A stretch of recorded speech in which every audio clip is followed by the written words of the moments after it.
Okay, go ahead, Ashok. Sure. So everyone, I would like to introduce Dr. Harish Hande. He is the CEO and co-founder of SELCO. He is a renowned and very decorated engineer and entrepreneur who is recognized and is a pioneer of rural energy service and specializes in renewable energy. So he founded Selco about 25 years ago, and we have him here today for our ninth Nirman webinar. So over to you.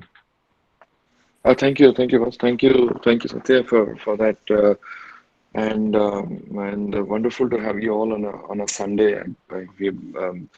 And in these strange times, and I'm glad we're talking of entrepreneurship, and we're talking about because that's what I would say this pandemic has thrown upon us about how do we come up with different solutions for the different problems that are coming up. I'm glad and knowing what IIT Madras has done over the years of pushing where technology needs to be looked at. And so when I got an email from Nirman, surely it's always exciting to be part of this initiative of yours. So well, I was talking to Satya just before saying that. What was the concept 25 years ago? The issue was, frankly speaking, to be brutally frank, I had very little clue about what was going to happen in the evening every day, for example. It was just that, like a typical IIT person, that you write GRE and you go abroad for masters. And then at that point of time, I seriously was thinking about that while I was in the energy department in IIT Kharagpur, was seriously thinking about how can large solar solve the issues. And so because your normal thought process is everything large and it has to be large. So thinking about solar in a centralized form.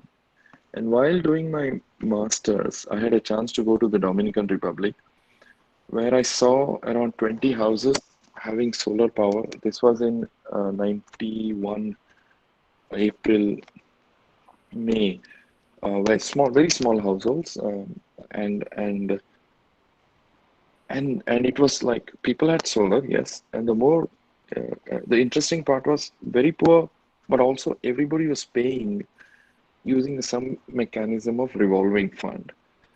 But also what happened was one of the farmers took me inside and switched on the light 3 times and said, see, this is what I control. This is decentralized.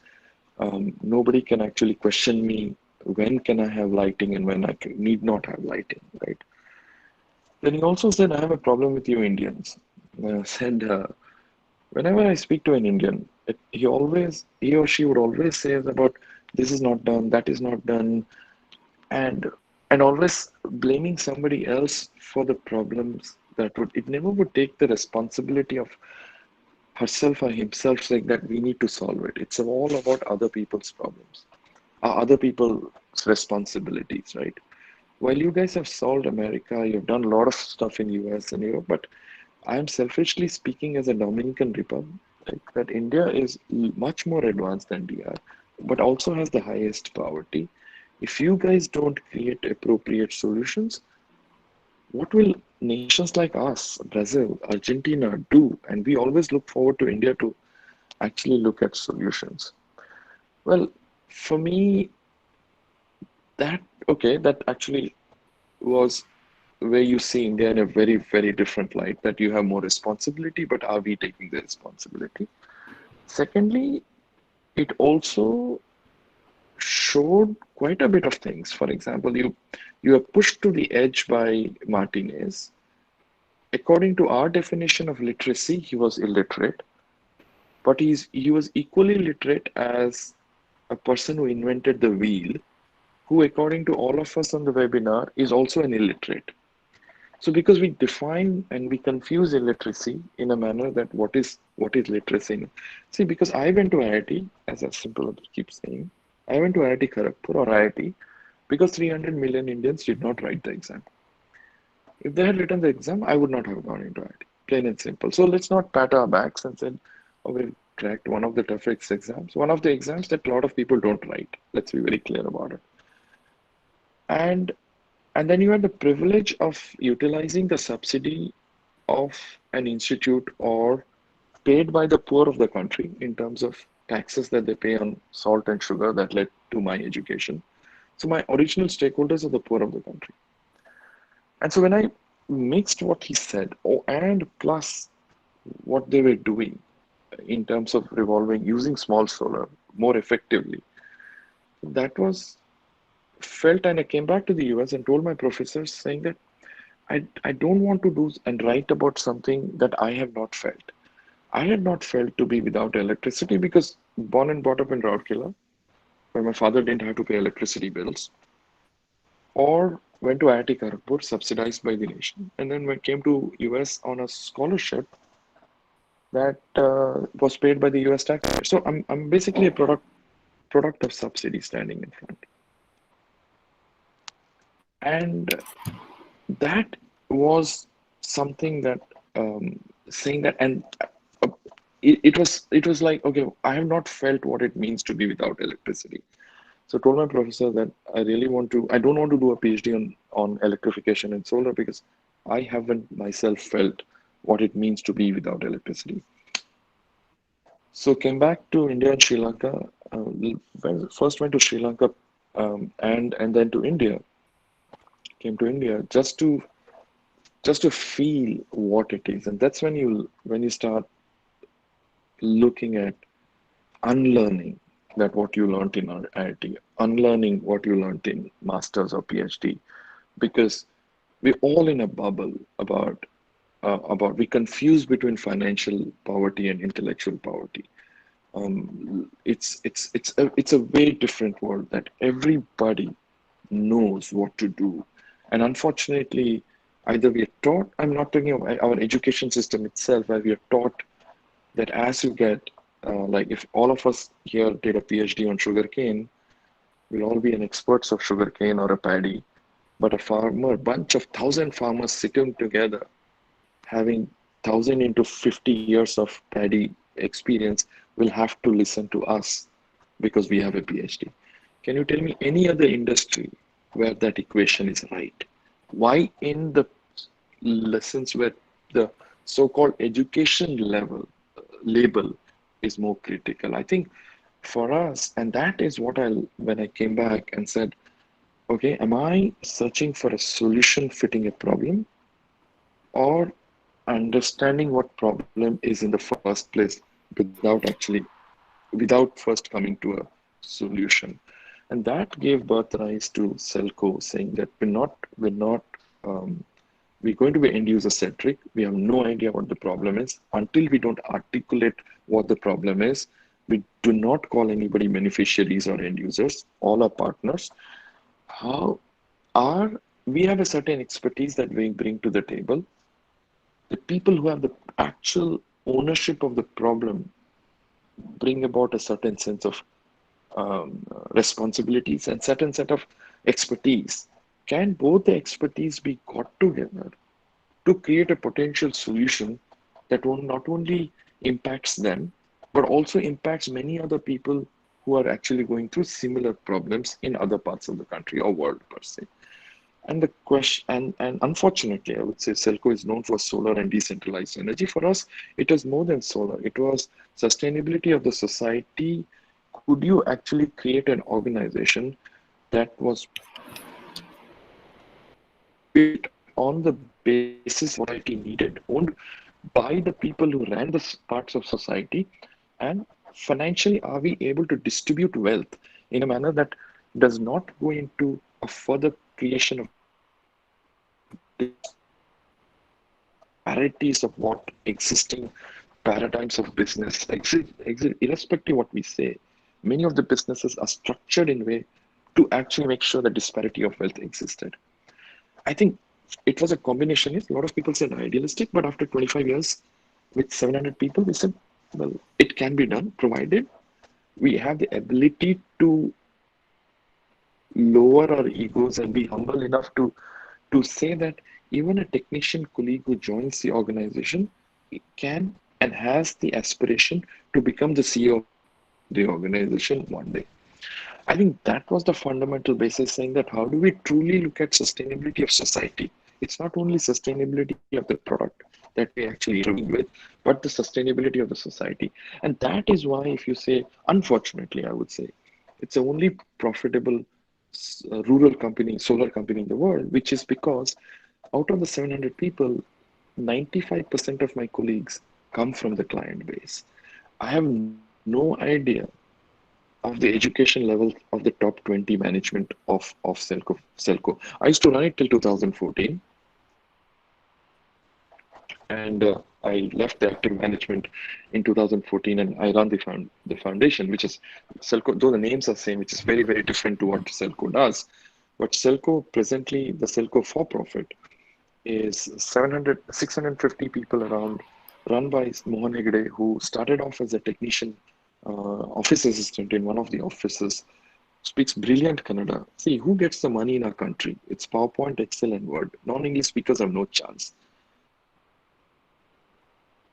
That's why we said, boss, this is crazy. I mean, in the sense that we define people's ability to run a business or to put in equity funds or to be part of an incubation program, provided he spoke English or he gave a word presentation or a Excel sheet.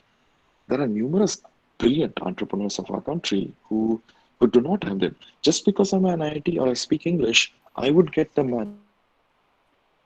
But there are brilliant other places. So Mohan when he speaks Kannada, nobody else speaks of that same authority and command of that language.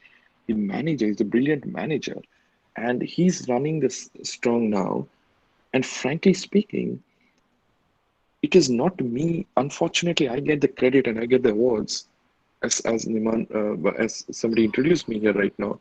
I get the awards because I speak English, and that for me was the pain point of if we truly had to create an institute, a sustainable, financially sustainable organization, we need to make sure that how are we socially sustainable in a manner where people are able to think that this is my organization, and also on a previous philosophy of older organizations in a country like ours, and from our parents and grandparents' generation, that how do you build an organization where people say that I don't want to leave it?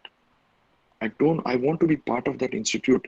And so if you look at Selco, our turnover of people is less than 1% a yearly basis. And the top 50 haven't left the organization for last 18 to 19 years. And the way we look at the for-profit structure is it's a for-profit. Selco India is a for-profit. It's owned by three not-for-profits, two Europe-based and one US-based entity. All the profits go back to the organization. We keep 20% of the profits to 25% of the profits for employees. The way the profits are divided is the lowest earning employee gets the first hit at the profit. So the sweeper or the technician colleague or the office assistant gets the first hit at the profits, and then it goes upwards. Wherever it dries off, it dries off. So most of the time, the mid and the upper management do not get part of the profit. It's all distributed the reverse wise, and that's why the turnover of people is that. And also, we don't take resumes per se. We basically do interview. We have a 3 or 4 pronged interview process. We don't care whether you're an MIT grad, whether you're an IIT grad, or whether you're a 4th grade dropout. Our salaries will be structured in a manner how much you actually contribute and how valuable are you for the organization. You could also be reporting to anybody irrespective about whose education and what education levels you have. For example, there are CEO of the organization that has, I don't know what his qualifications, frankly speaking, but he has 3 or 4 people who are either from LSE or MIT report who are earning less than it. So our salary structures are, I don't care where you come from. And why should I pay you just because you went to an IIT or MIT? Because that's because many of my colleagues in the rural areas did not have a chance to write that exam and did not go through. And because of that, I'm going to discriminate. And that for me is racism of the ultimate nature that we have. Create organizations that we, in our country like India, 1.2 billion people, that hardly there are corporates who are actually whose CEOs are non-English speakers. How come China has it? How come France has it? How come Italy has it? I think we wanted to break that. If India needed to truly develop socially, as well as develop from an entrepreneurship and an innovation perspective, we are not looking at the talent that 600 million people, the 400 million people are the other that we all belong to, but 600 million people who are not part of the story, how do we actually make them part of the story? So on that basis, we say, let's start a journey, let's start an institution and see whether it's profitable, whether it's sustainable, and whether it is actually part of society itself that it gets excited. And so after 25 years, it's been profitable for the last 40 years. Yes, we have sometimes more than willing to take that tag, while Uber, the largest not-for-profit in the world, which has never made profit, and the last quarter it made a $2.8 billion loss, is actually considered a market-oriented company. So I don't know if Selco from last 12 years is making profitability, and Uber, which is not making money, the largest not-for-profit, is actually considered a market-oriented. So to my young colleagues here, the question is, when you start an enterprise, don't think about where am I going to get my investment? Can I go to Twitter? Can I go to Facebook? Can I publish? Boss, first, not the solution. I really don't care what the solution you have. Do you own the problem? Do you actually own the problem in the sense that if you're creating a technology for, say, home lighting systems or like purified water or anything, do you actually know what it means not to get clean water? Do you actually know what it means to be without electricity or without a livelihood? If I'm innovating on a silk weaving machine or a thresher or a, or a blacksmith blower, do I own that problem? Do I feel it in a manner? Do my colleagues actually feel it? Otherwise, you're going to create sense of robots who are just going to sell because there is an Excel sheet and just because some investor wants it. And that's a very short-lived thought process. Even if you're running it for 18 years, it's a short-lived. And you are part of the story that will create disparities in what we are facing today.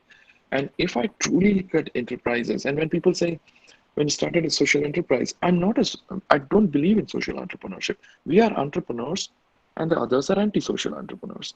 Because, and that's no nothing called as social entrepreneurship. Should all entrepreneurship be part of society?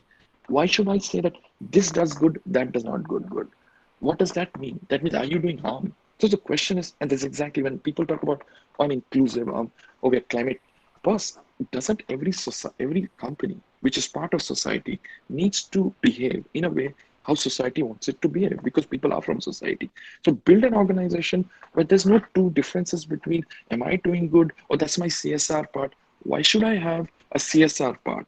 That am I doing something wrong on the other side that I need to have a CSR part? I think we need to be clear what an entrepreneurship means, how is it part of society, and when you're being financially sustainable, are you truly financially sustainable at a holistic level that makes sure that all your colleagues are financially sustainable, that it does not only be an apple, be a line which only caters to one part of the equation, like the investors and the management, while the rest of the people are just robots which are part of your organization. And that's where unsustainability comes in. And that's why so first is create something that you own the problem, where you own it truly, felt that I know what it means. But for example, nobody can challenge a lot of us in the organization what an office is, what does unelectrification mean? How does a technician go through when he installs it in a mud house, in a concrete house, in a thatched house? Because nobody can come and challenge me and open my doors. You don't know, boss. I've done it. I've done it for 4 to 5,000 systems, at least part of it. In the initial, completely, yes, I've done the job of an office assistant, yes. Accountant, yes. Lifted the battery 1,000 times, yes. Taken bus rides million times, yes. Absolutely. Not like weekend, million times, yes. Every process, all part of the organization, all part of the systems. Felt it? Yes. Completely immersed. It's not like I got trained. No, training is not that. First 3 years, zero money, 1,000 rupees in the bank. Boss, how do we actually do it? It is not about looking at saying, when do I raise money? What is my valuation? What is my exit strategy? Then you've lost the plot. You've completely lost the plot. If you are in an incubation center like what you're in IIT Madras, you are, I would say that you are in the most top less than 0.00% people who are getting this opportunity of an ecosystem of. And I think this is a great opportunity for us to look at what entrepreneurship. But I would also say that sometimes a bubble could also make you a little more wary of what the outside world is in a manner that is brutal, that is harsh, and the reality is very, very different. So start owning that reality. And before actually jumping, this is my business plan. So there are a lot of business plan who comes to our table, for example. The first thing that we look at is that I the first thing we don't look at, I'll tell you, is the qualification of the management. What we actually look at is, does the management own the problem? If they are not owning a particular problem, I'm not sure how much they feel about the enterprise and how much they would feel about what the end user is going through to even modify the solution, what they're actually proposing to. And when people say, what is the market? I'm always, what do you mean by a market, right? Like if electricity, for example. Oh, there are so many million people without electricity. Well, that can be defined as a market. That cannot need not be defined as a market in a sense that there are a lot of very, very poor people who will not be able to afford. Does it mean they're part of the market? No, they're not part of the market. The question is, what is your end value? For example, in our case, and just end it with a simple example. For example, there are Siddhi communities. I don't know how many of you know Siddhis. Siddhis are these African slaves who were brought in by the Portuguese. And when they came to India, a lot of them were left, and many of them stay in Karnataka, parts in Gujarat, and in Pakistan. They might have mostly come from Mozambique and Tanzania. But what has happened is they earn between 1,500 to 1,800 rupees. And out of the 15 to 1,800 rupees, they spend around 200, 140 to 150 rupees on kerosene and candles.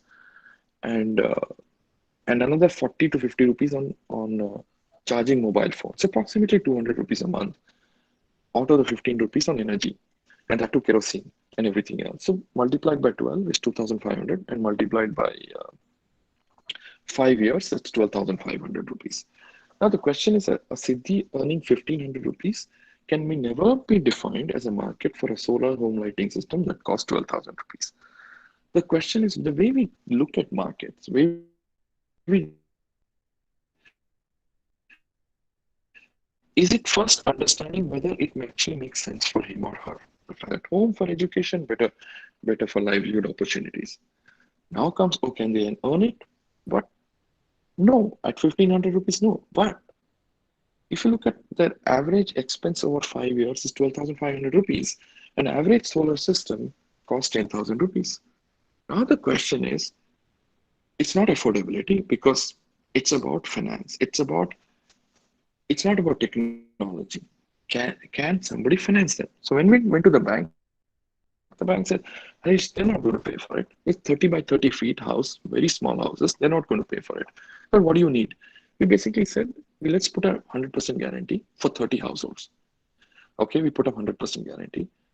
And after some months, we went back and said, what is the payment? The payment is said, fantastic. They pay very regularly. I said, if you need this, what would you have taken from us? They said 20% guarantee. We removed our 80% money out. But the best answer from the Siddhis who said, the light is great, but once my solar loan is complete, I will take a loan for a sewing machine. What he or she meant is I become bankable. So the beauty of intervening with the decentralized energy was that it pushed people multiple levels in the social ladder. So have I talked about climate change? Have I talked about poverty? Have I talked about subsidy? No. It's a question of, are we able to articulate the problem own the problem in a sense? Do we feel what the cities feel? What does it actually require the light to do? Otherwise, we're going to put the poor person into debt. What was required was a financial product, not technology per se. So when we start an enterprise and when you run the enterprise, we need to think holistically like an app. You got to forget yourself as mechanical engineers, civil engineers, electrical engineers. You're all solution providers. Can you imagine if you talk to a tomato vendor tomorrow, if the tomato price goes up, is she going to come and tell you, boss, I'm a tomato seller expert and I will not do anything else because tomato prices have increased. I will not sell anything else. Then her three kids will starve. She will have to sell potatoes. And she sells potatoes. Why us? As you get more and more educated, we become less and less holistic and less experts of anything else. We forget that we are, end of the day, when you graduate next year, 2 years down the line, you are no longer an engineer. You are a solution provider. And only on that thinking process that you will be able to create and run an organization. Because for you, when you're running an organization, your every day is that I have a problem coming up. Can I create 5 other solutions holistically? But do I understand the problem? Do I understand? Do I own the problem per se? And I think that's where it's not about technology. It's not about business planning. It's not about what do you call it as how do I hire? Where do I? Those are things that will fall in place. First of all, it's do you own every part of the problem, and do you also own every part of the organization in a sense? I know how to do that. So when, for example, when just having a CEO title and a founder title means absolutely zero, nothing. It is more about, okay, the first question I would ask when I would say I'm the founder, the first question was of a solar people. I'll ask is what is the weight of a battery and how far can you carry with it? It's a typical orientation question that you normally get asked when you're in the first year of your of IIT or in hostel. Is I want to know whether you have the capability and thinking process of all parts of the system. Or I say, how do you do a data entry for you're collecting money from any user? Where would the cash actually go in? How do you collect the money? Where will that person get the money for you if he or she is not able to afford your product? What do you define a market? Now, that cities in traditional sense were not a market for home lighting systems. Today, SELCO sells in Kundapur, which is 100% electrified. And they do a Kundapur branch alone does a sales of around 5 crores on a yearly basis, selling solar to the poor who already have electricity. So according to the definition, there shouldn't have been a market. So when we think of market capture share, I think somewhere you create an organization that's very short-lived, and it's not an organization to solve an issue or a problem. It's basically a very short-term thought process. But if you're utilizing the incubation services of IIT Madras, you are utilizing the biggest subsidy that you are ever getting and you will ever get in the future. Actually, you need to think beyond just small organizations and small companies where I can actually do an exit strategy, an IPO, or an valuation. Then you've lost the plot, I would say. So I think I would say yes. I mean, Salco's journey has been interesting for me, saying that as if I myself ran the organization with I would have collapsed it many years ago. It was my colleagues who in fact, from many of the rural areas, who taught me the problems, taught me to relook at solutions, taught me to restructure a way social sustainable organizations can actually be done in a way that is financially actually sustainable. And now I'm glad in 2010, actually, we decided, three or four of us who came from the so-called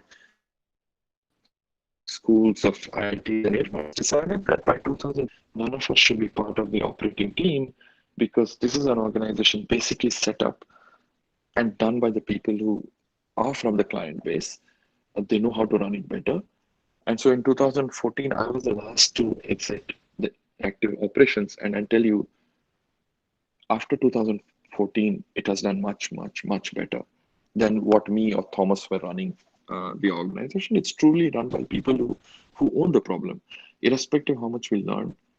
It was like it didn't happen in a manner that I mean, it happened. Yes, we set up processes, but they took it to a much better and a more holistic level now, whether it's Guru Prakash or Mohan Hegde. Mohan Hegde, who is the CEO, is an Yakshagana artist, joined as an office assistant in Kumta office, rose up to CEO. Guru Prakash, another colleague who's the second in command, who joined me at the age of 19 and wanted to leave when he was 20 and said, because his father was very poor, he said, we have a 1 acre farm and I need to go back. I said, boss, if you're resigning, I'm resigning.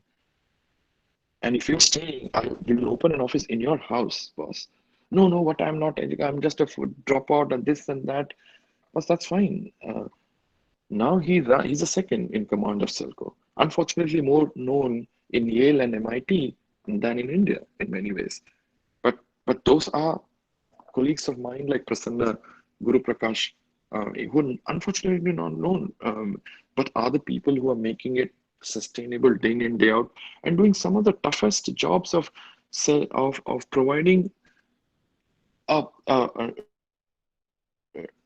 it's easy to provide solo writing systems to the poor, but creating appropriate financial mechanisms so that people pay for it and they are sustainable, the end users, leading to Selco being sustainable is one of the toughest jobs.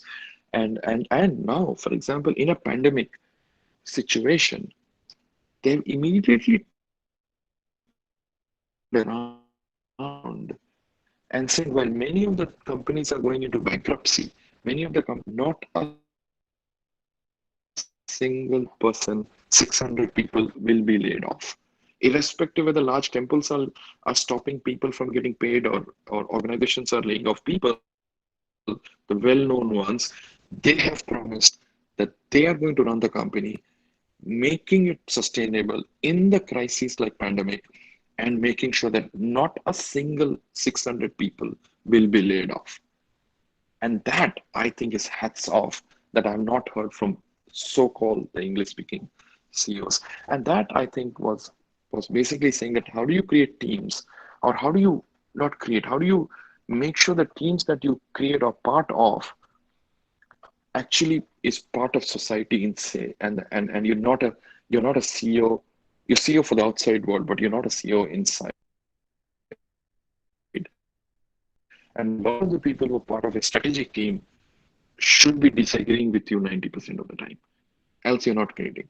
If more than less than 80% of the people disagree with you, you have an issue of leading it, of going forward, and creating it truly an organization that can be truly sustainable and democratic in many ways, in a sense that you're giving you're basically making people feel like, boss, I'm part of the organization. Why should I leave and go? Why should I go somewhere else when I'm getting everything I want here? And also when people say, boss, I have reached my limit, I said, boss, even if God existed, God wouldn't say I've reached my limit. Anyway, boss, I've stagnated. Boss, that means you are the problem. And everybody who comes and says, I did not see, that means you did not create avenues for yourself to create opportunities rather than saying that somebody else tells you what to do. I think, guys, I think you're in a fantastic place like this incubation center of IIT Madras. Just don't utilize it for just a very small end goal, because these are quote unquote infrastructure and subsidies that extremely very few people in the world get it. I think you need to utilize it for them in a manner that you're able to inspire thousands of others, that and especially now when you're in the third year and the fourth year and in the COVID type of time, how do we redefine entrepreneurship in this crisis moment? Because that's what needs. This is going to that's going to be for the next 5-10 years. You will keep hearing about we are coming out of the pandemic of 2020, and so it's very critical that you restructure your solutions, your problems, your business plans, your thought process in a way where you're creating the foundation of what the society should look at in a very hopeful manner for the next 5, 7 years. I would be more comfortable if we had that question so that and I know the direction in which some of you would like to have answered for. So otherwise, I can go haywire in my thoughts and speaking. What do you think, Satya?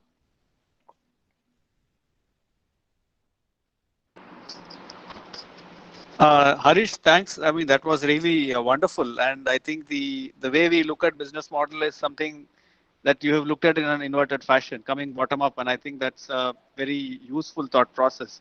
So I have one question, which is whenever most people define saying the employees or stakeholders or the bottom of whoever is part of the company is a stakeholder, but that level of trust does not get immediately built, and it is also difficult in the beginning when you're making not making sufficient money to cover your cost, where a few people are putting in a lot of money. The natural tendency is to say that how do I recoup? So how do we look at employee first or the bottom of the company first profit sharing before we start recouping the money that we have put in? See, in our case, what happened was there's a lot of the issue started. I would say, see, the biggest asset. Unfortunately, people always think the biggest asset is IP, or for example, your sales strategies and etc. But always the biggest asset is always the employees. Always. I mean, that level of experience. If a person after 20, 15 years leaves Selco, I have 15 man years of a person going. I will not get that experience from anywhere else, irrespective of how much money I pay. I think what people need to understand is that it's a very short-term thinking. Where do I recoup? And that's exactly when we have unfortunately uh, copied the California tech model of an IPO and exit strategy. And if those strategies existed many, many years ago, organizations like GE, Steel Authority of India Limited, Godrej's would not have actually started.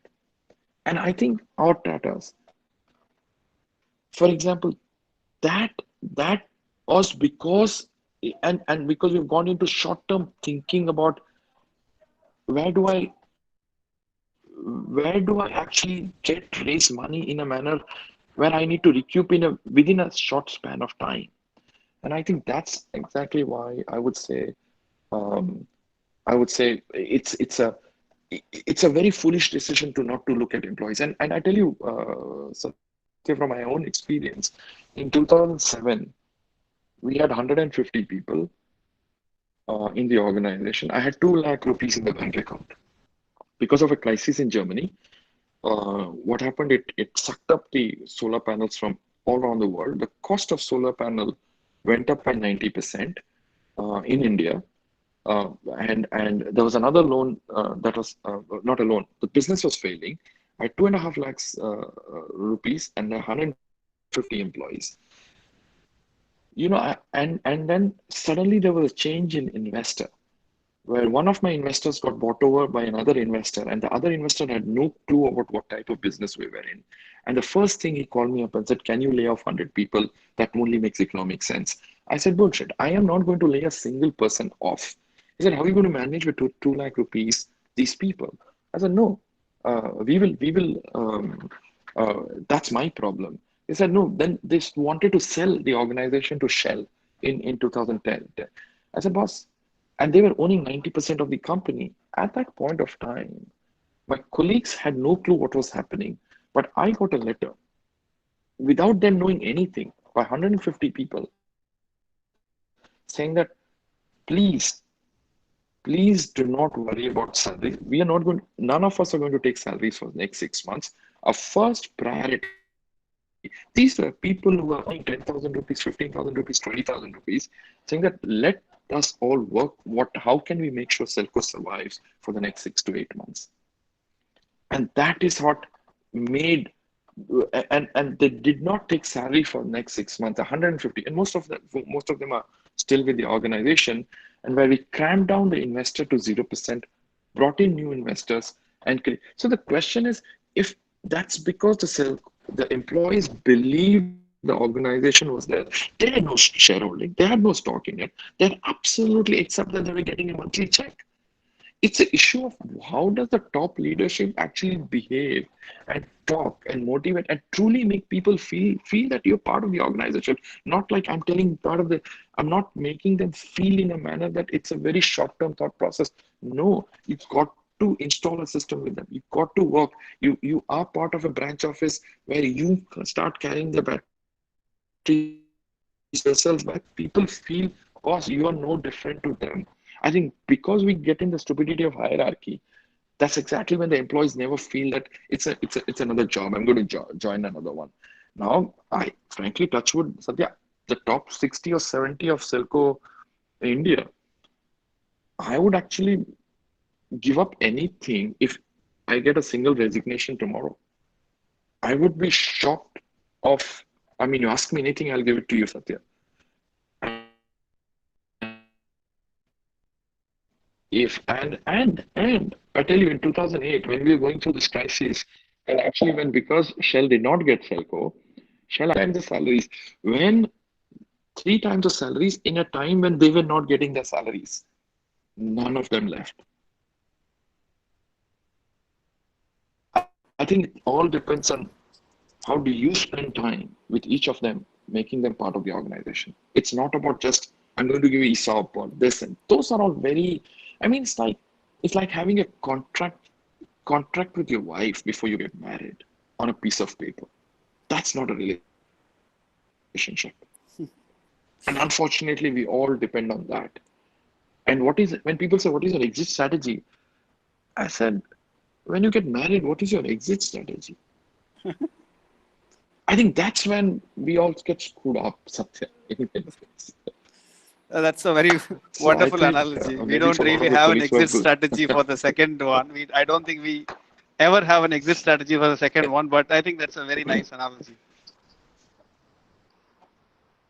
So I think I mean it was a very inspiring speech discussion. I wouldn't even call a speech, really ad hoc flow of thoughts, Harish. Anybody else who wish to ask any questions, you're welcome. I don't want to hog the show. I have a lot of questions, but I think I will leave it out for the others to go forward.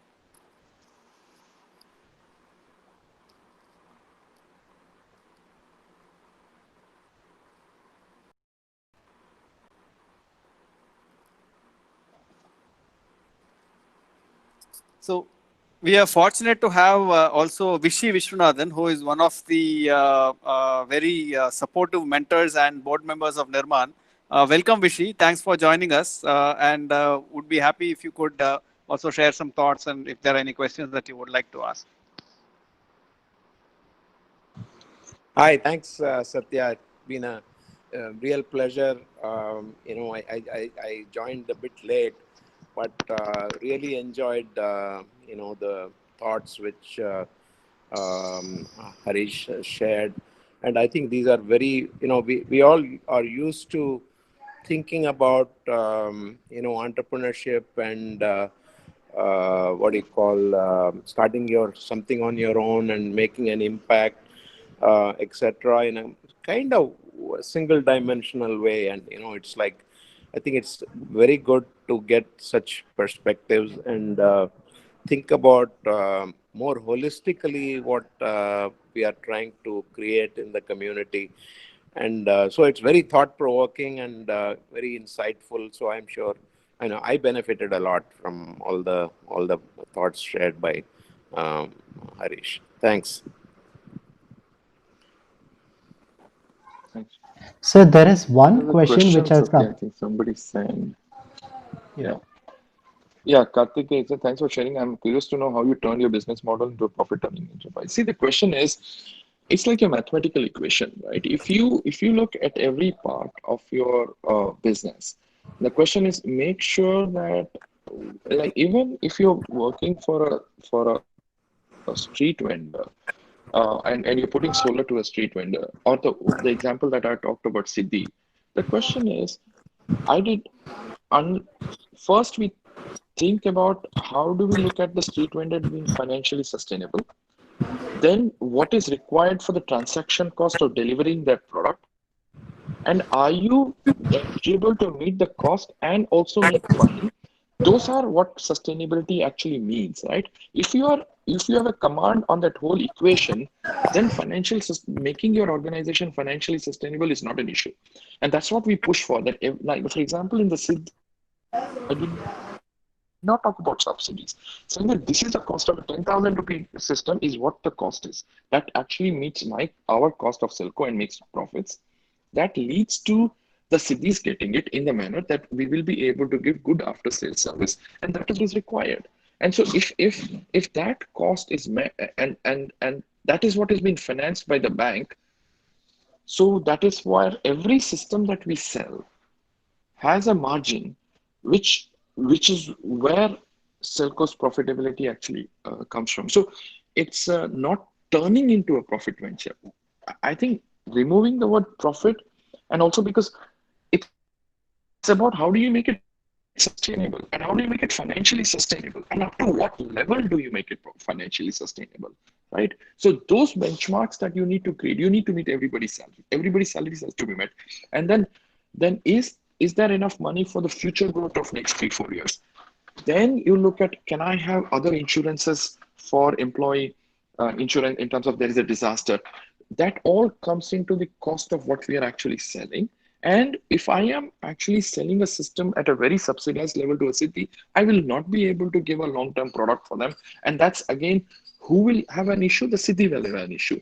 So we put up all costs. It's so rather than thinking that there's subsidy, there's profit. If you are able to think in sustainability in a holistic manner, that you're looking at social sustainability, you automatically become financially sustainable. See that sometimes we jump to the gun saying that that in our case, like the cities, oh, we need to subsidize because they're earning 1,500 rupees. No, they're earning 1,500 rupees. They're paying 200 rupees for energy cost. If that went into financial product, they are able to afford a product of 10,000, which has a margin of 20%.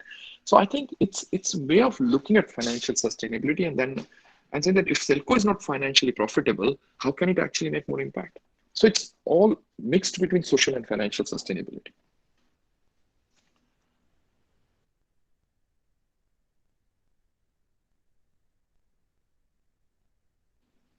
So,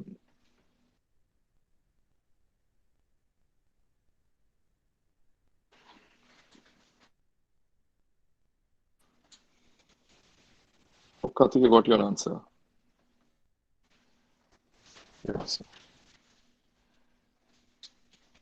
So I think, yeah. So Satya, in a sense that if and I would expect in a sense from institutes like IIT Madras and the incubation centers uh, is how do we make sure that many of the colleagues to join or also uh, have an exposure to the different problems that exist in a country like ours, because the criticality, the beauty of having an incubation center in IT Madras and per se in India is that we are a paradox between an overdeveloped and an underdeveloped country where we own a lot of the problems of Tanzania, we own a lot of the problems of Brazil, we own a lot of the problems of Philippines, like the floods of the Philippines, the similar floods happen in India.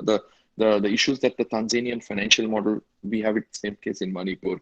The Brazilian forest issues, same way in Maharashtra. The drought of the Nile is what we could actually do in central Madhya Pradesh. So what happens with India becomes a incubation and innovation center for the world in many ways. And I think that's where I think a lot of our friends who join should understand that we have much more of a responsibility, not only just trying to set up a small enterprise or a medium, whatever enterprise, but in a manner that a lot of people we are in such a right position to help solve those issues that many of the people do not have the opportunity to own it. So rather than looking at, okay, how do I actually look at the latest switch or a latest code, I think we should look at what are the 10 different methodologies of purifying water, or how do I look at 20 different ways of modifying a butter churner, or how do I look at the different interventions that a blacksmith blower can go? How do I look at how does the rice mill actually work? And unfortunately, many of us, then that's not sexy enough because that will not put my on my resume to get my new job. Or to my all colleagues on the webinar, please don't do the easiest thing. The easiest thing of graduating from IT is to join McKinsey's and other things. Don't do the easiest thing. And that's not exactly why you've taken the subsidized education, or nor have you joined this incubation process. Do something that is really challenges you and frustrates you to the core. Joining McKinsey, EY, Deloitte is the easiest thing that you will do. And so I think don't get carried away. And then if somebody says, I mean, sometimes the top graduate in IT got X. So when they say, oh, 35 lakhs package mein mila, for me, that is equivalent to 35 iPhones. So that's so you're no different to 35 iPhones. The question is, your value should be worth, I mean, it's like priceless in many ways rather than when graduates. I mean, you've taken the best subsidy in the world in IT. I think we have much more responsibility than glorifying ourselves. That's a very nice perspective. 35 iPhones, Harish. I mean, I would really like to take up this opportunity. Maybe I will talk to you offline and how we can work with you in exposing a bunch of these problems, because we do have, in addition to this incubation, we have another center for innovation which really works a lot with the tech, and there is also a lot of focus on bringing tech to impact. And I think we would really love to collaborate with you and set up some kind of a program where we expose our community to the problems that is worth solving. Just like ideas worth spreading, we would create a problems worth solving kind of a model where we really will take on a certain, and we can put together engineering teams and take on problems that is worth solving. I think that's a model. If you're interested, we are really happy to explore along with you. And I don't know where it goes forward. 100%, Sadhya. No, sir, absolutely. Please, I mean, I would send you an email once I get your email about what we're trying to do, and especially it would be great to have some sort of a work for the northeast of our country, where we have a Atal Incubation Center. Excellent. We would be really happy to support in whichever way it's Guwahati, possible, Harish. In Don Bosco, definitely. Sure. All right. So I think there's one more question. So one last one, Karthik. I think, process innovation versus technology, which accordingly would be a sound strategic business model. I think, see, in a process innovation, technology is part of it. And so rather than making it technology centric, sometimes a good, affordable technology can be made super expensive by a super expensive financial product, while expensive technology actually can be made affordable by a affordable financial product. Like, for example, strategically, if somebody says that is Mercedes expensive or cheap, for example, oh, it's super expensive, but if I gave you 30 years of financing at 100 rupees per month, and suddenly it becomes affordable. So I think it's more about how, even like fuel cell solutions, the cost of technology. So the issue is, it's like assets, like airports. Airports and roads technically are not financially sustainable. It's all subsidized for us. Those are assets that are long-term finance, 30-year finance. Same way, fuel cells make so much sense when you're starting to building, like IT Madras is building. It's getting a 20-year finance for making that building. The fuel cells get inculcated into that 20-year finance. So we need to look at holistically of what do we mean by a product. A product for us is a combination of technology, transaction cost, financial product, and end user centric. So that's the product. It's not about my product is a home lighting system. No, it doesn't make sense. It's a combination of all that. And so process innovation, under process of innovation, you have financial innovation, you have technology innovation, you have all the other stakeholder innovation, partnership innovation, everything that actually comes in place. So that's where it would say. And as fuel cell for what? Like fuel cell for absolutely makes sense for large, for assets. Like if I have to run a rice mill and I can get finance for rice mill for 10 years, fuel cell absolutely makes sense. So it's a combination of that thinking. Unfortunately, what happens is we engineers think very technology centric and very short term. So we confuse between affordability and low cost. Both might be very different. Affordability is about long-term finance. Is it affordable on a long term? We don't. Let's low quality are two different things. So how do I make it cheaper? No, a best technology product is when the technology person sits with an architect who and sits with a financial person, and then we come out with a valuable product. So we need to rethink ourselves as anthropologists, not purely technology guys.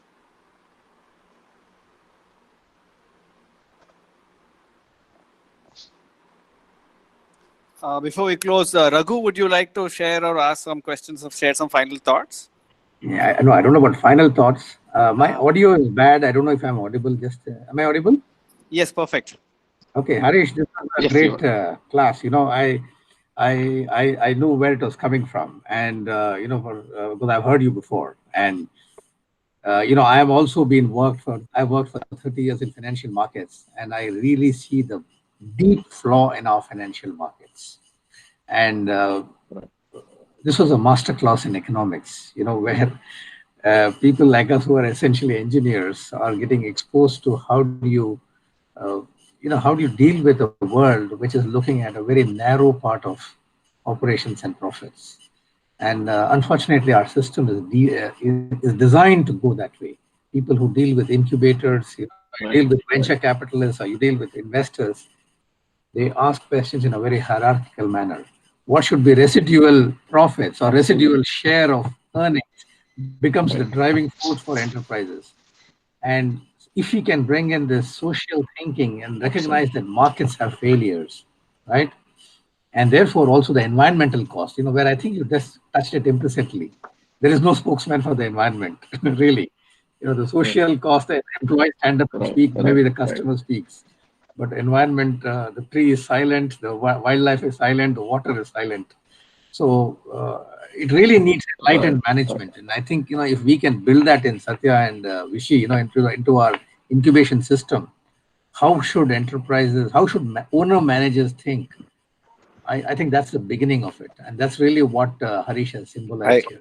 I agree, Raghu, and that's what I meant. That the single dimensional, in a sense, it's wealth creation, profitability. All that is what we normally emphasize on, and as Harish said, the valuation. So it kind of makes everybody think in only those lines. And another point I think to note is that when you are entrepreneurship oriented, and you have a own a problem, solve the problem in a sustainable basis. Um, you can be self-sustaining, and then you can grow.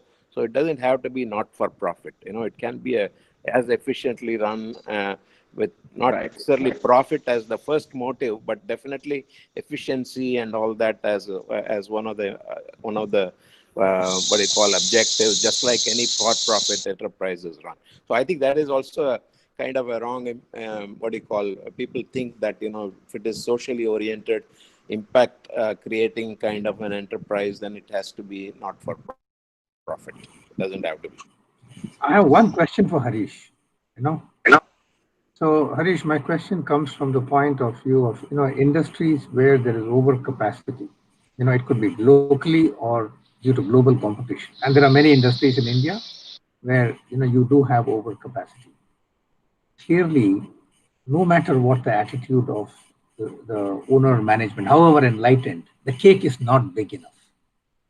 And therefore, you know, how do you handle the pain? Assuming, people are enlightened and in like the manner that you said. That is a dilemma, that people face. And that's something that you see in enough measure today.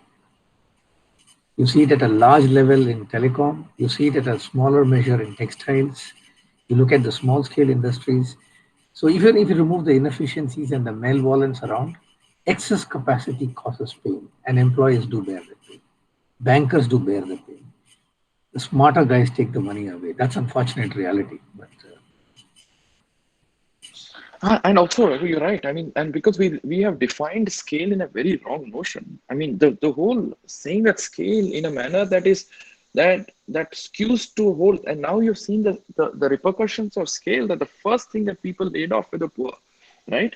And because that was dispensable for a lot of people, and that's exactly why we need to create an ecosystem where that everybody, for example, how do you create the 100 kilometer, 50 kilometer, 200 kilometer radiuses of ecosystem in the rural semi-urban, where we do not go into this, where lot of people are burdened with this overcapacity because there are certain section of the crowd which has no other choice but to blindly believe and join that. And that opportunities are not being created. And also today, the way we define growth and sustainability, that you need to keep growing for the sake of being sustainable, is a challenge that I want to. Right. I mean, like for example, Kirana shop, Raghu, or a street vendor. Effectively, a street vendor who makes 5,000 rupees a month is actually more profitable than Uber. Uber is minus 2.6 billion. Right. A street vendor is plus 5,000, Correct. right? So I think the way we look at numbers and economics itself is not correct. And maybe the trajectory of all that, I think, and this is a time, I think the crisis is the right time to relook at the things that you very said. Yeah, thank you, Harish. That was very good. So Satya, I have one final thought. I don't know whether you have told Harish about it. We actually have a very nascent Center for Social Innovation at IIT Madras. In fact, my batch was had funded the seed money to get it started. The CSI. CSI, correct. Okay. And that needs intellectual heft and guidance, as far as I can see. But with somebody like Harish and people like him, if they can guide it, it has a role to play. Otherwise it's. I just thought maybe you should brief Harish about it a little more when you talk to him. All right. So I think definitely, Raghu, we are. Let's catch up on those two issues. Definitely, Harish. I would love to, and I will have your phone number from Ashwath, and I will give you a call. We can definitely take it forward. I think this is a wonderful opportunity Let's chat for in us. The next couple of days, Satya, actually, and then make something happen. Sure, definitely. We'll do that, Harish. And I'll thank you once again for joining us. I think we are almost out of time. It's wonderful having you, and we look forward to a lot more interactions and closer work together, Harish. Thank you. Great session. Thanks, Harish. Thank you, Satya.